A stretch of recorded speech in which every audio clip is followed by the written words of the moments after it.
And every Sunday, we go on the mound with former Phillies pitcher Tommy Greene, brought to you by the John R. Elliot Hero Campaign for designated drivers. A longtime partner of the Philadelphia Phillies, reminding you not to drink and drive and to always have a designated driver. Designated hitters win games. Designated drivers save lives. Take the Hero Pledge today at herocampaign.org, and remember to be a hero. Be a designated driver. Let's go to the Maserati of the Main Line Sports Hotline and welcome into the locker room former Phillies pitcher Tommy Greene. What's up, Tommy? Hey, good morning, my friend. Glad to be back with you. Tommy, we want to start off right away with the ejection of Robbie Thompson. What does that do for a ball club that's in like, even though they're winners of 6, it's been like a weird season in like a malaise in the beginning, the first 2 months of the season. What does that ejection do for the players? Well, I tell you, I mean, the players love it. I know I used to. I mean, you see your manager, especially a cool and calm guy like Topper. You know, I mean, to get out there and get animated a little bit like that and get fired up, he's taking up for his players. You know, and that's, when you went, for Nola, he's going to try to keep, anything from happening with him, try to keep him in the ball game or anything like that. But it can add a little spark, and a little bit. Tommy, we're looking at the new baseball with the pitch clock, and you can only go to first base 2 times. You pick off move 2 times. Don't get me started on that. What's this? I mean, Aaron Nola seems like hasn't really settled into the pitch clock, and he looks like he's affected by it. Well, I mean, there's certain things. Certain guys, he's been pitching this way all his life, and all of a sudden they're throwing the kinks and the cogs about things and they're really changing the game the way it's supposed to be played, and putting the umpires in the position to where they affect the game. Yeah, and I hate that. I think that. Like I like the pitch. I like the speed of the game. And the games have been averaging like about 2 hours and 42 minutes. I like that. But there's also the part of the game where Aaron Nola is a cerebral pitcher. He seems like he's really he's methodical, and he needs a little bit more time. Yeah. And I think it's affected him. Yeah, that's his nature. And he's in his delivery, especially his wind up and stuff like that, is a little bit longer, And if you do it 100, 110 times a game, it's going to affect the minutes that's played. I mean, it's going to be minutes. That's it. But, that's the way he's always done it, And I know you like the games being over early, but I like the game of baseball to be played and finished in the way that it needs to be finished. Not for the sole fact we're playing for, the game wasn't meant to be played like that. And, it's just, that's why they invented radio. That's why you're doing what you do. We can listen to you on the way home if you're doing play-by-play. That would be a great – see, that's what I tell everybody. If you can't stay for the end of the game and the game's not over, get in the car and listen to L.A. and Fransky. Yeah. It's awesome, like Harry and Whitey back in the day. Yeah. Hey, Tommy, yesterday we broadcasted live from the Captain Chucky's Crab Cake Company there in Seattle. We were talking about how baseball – like, it's so important when you have a winning baseball team in the summer. When you're walking to the beach, you can hear the call. You can hear Fransky in L.A. on the radio talking, calling the game. Everybody's into it when the Phillies are winning. And it's just such an enjoyable time when you have a winning baseball team. There's no question about that. We want to see these guys get on a roll here and play some good baseball, and that helps the fans get involved and rev up a little bit and support the team better. Yeah, definitely. Hey, Tommy Green, this is Andrew Leeds, and I wanted to ask you, Aaron Nola last night obviously struggled. We saw him play well against Detroit. It seems like we're still kind of in this pattern of like 1 good game, 2 bad games from Nola. Yeah. So I just wanted to ask you. Like they're streaky. Yeah, do you think it's all to do with the pitch clock, or do you think there's anything else at play that could be affecting him at this time? I don't like to think about it that way, being a pitch clock issue with him. It needs to be the consistency issue. Yeah. Well, he's a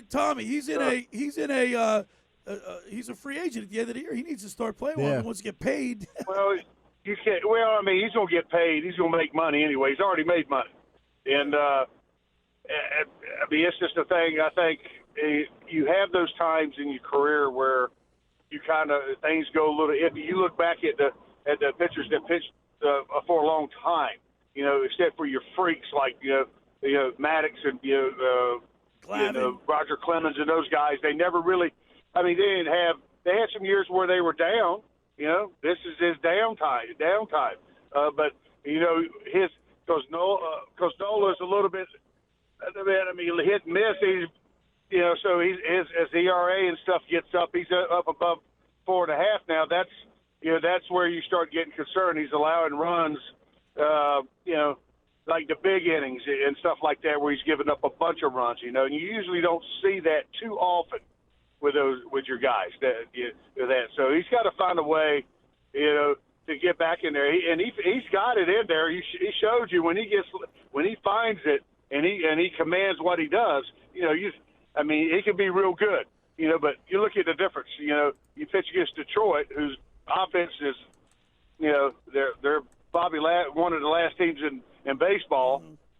Compared to what we faced yesterday, a little bit with guys through that lineup a little bit. If you make mistakes, those guys pound you. So those guys, you can't afford to make mistakes over the plate and stuff like that. But it ends up being just that one inning that grabs them a lot. Right. And that's exactly what happened. Every Sunday we go on the mound with former Phillies pitcher Tommy Greene, brought to you by the John R. Elliot Hero Campaign for designated drivers. Tommy, today Taijuan Walker, he's 5-3. His ERA is a little elevated, but if they can win today and get the series win under their belt, I think this team might be able. We could say that they've turned the corner, especially if you beat the likes of the Dodgers. Well, I tell you, anytime you can win a series, that's what you want. It's all about. That's what you go into a series. Yeah, it'd be nice to sweep one, but if you win every series, it's going to be a positive thing, throughout the rest of the year. So if you can do that on a consistent basis, you're going to be doing pretty good. We're going to be probably right where we need to be, but by the end of say and done. We just got to be able to take care of business. When we play our own division, we don't play it as much, but we got to. We get a chance to play the Braves. We need to, those guys. We need to make hay against those guys. And keep in that positive things. But if we win the series and stuff, with the wild card the way it is now, we could. I mean that's what it's about. How we did it last year. So, Tommy, I want to ask you about the playoffs, the wild card. Are you a proponent of having extra teams in the wild card, or do you like to go back to the way it was? Well, you know me. I'm more of a traditionalist and stuff like that. And I played on the last team, in Philadelphia. Far as before we had that strike year in '94. Right. We didn't have the postseason. The next year is when the wild card came in. So we were the last team to win and go. You had to win your division. You had to win. You had to win to get in. You had to win. Yeah, and that type of thing. So, but what they're doing, it's for the fans, and you see what happens when they get riled up. Yeah. And it's about the bottom. The thing about this is it's about money. Yeah. It brings in revenue because you got more postseason. You got more games and stuff you're playing and that type of thing, and more teams got a chance to get in there. That affects things in the cities, and the fans get up. They get up for it because they feel like they got a chance. Even though there's a lot of Philadelphia fans feel like with this team now, if we didn't have the wild card, could you imagine what they'd be saying? Yeah, right. Right. Hey, Tommy, let me ask you this question, Tommy. You played in front of 47, 50,000 people screaming. I'll never experience that. The intern Andrew Leeds, the producer Danny Ryan. What's that like, man? What's that like? Feeling all that juice? Because we'll never know. Oh, it's just. When you feel it depends on what situation. I know in the playoffs and stuff, when we're pitching, and in Philly and stuff, we had close to 70,000. In the vet, that was pretty remarkable. You could feel, and it's so different. It's different than pitching in front of that 40 and 50. Yeah, right. Well, that's what it is at Citizens Bank Park. It's just a different type of pressure until you get going. Until you get.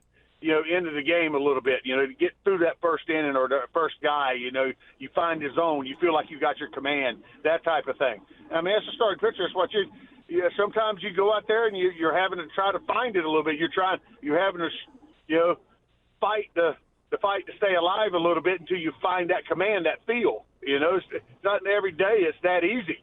You know, like you've heard me tell you before, if it was that easy, you'd be pitching out there. Really? Right. Well, I know it's a 135 start today. I'm sure there's going to be a great crowd down there. We need to beat the Dodgers. We need this series win. Yeah. I think it'll be the best thing, even though we got waxed last night and Topper got thrown out of the game. If we could just get this series win under our belts today with Taijuan Walker on the hill, I think the Phillies will erase that real quick. It comes down to the bottom line, you know, what they did over this past week. The pitching was outstanding. They were like third in baseball over the last 7 days, and pitching, period. So it comes down to that. Hey, you know, if they could pitch and keep us in ball game, we were still third in the major league in pitching this week with an 11-run game. Yeah. You know, give it up. Taijuan Walker, he went 7 innings. His last start was on June 6th against the Detroit Tigers, but he went 7 innings. He didn't give up any earned runs, and he struck out 8. Yeah. Hey, it's hard to do that every time out. We just want him to be that consistent guy throwing strikes. Like he was up in the count. He got a chance to because he uses a lot of pitches, you know, that split and stuff. If he commands his fastball, he can get some swing and misses with that split and stuff, you know. That he doesn't have to come over to the zone with as much, you know. So it was good to see him get on the roll a little bit. Hopefully, he's found a little niche, you know, that gets him rocking and rolling out there on the mound on a consistent basis. Let's hope so, Tommy Green. And as always, we really appreciate you checking in with us every Sunday as we go on the mound with Tommy Green. Brought to you by the John R. Elliott Hero Campaign for Designated Drivers. Tommy, thank you so much. Let's go Phillies. You got it, man. There he is, Tommy Green, once again on the mound with Tommy Green, brought to you by the John R. Elliott Hero Campaign for Designated Drivers, and longtime partner of the Philadelphia Phillies, reminding you not to drink and drive and always have a designated driver. Designated hitters win games. Designated drivers save lives. Take the Hero Pledge today at herocampaign.org, and remember to be a hero, be a designated driver.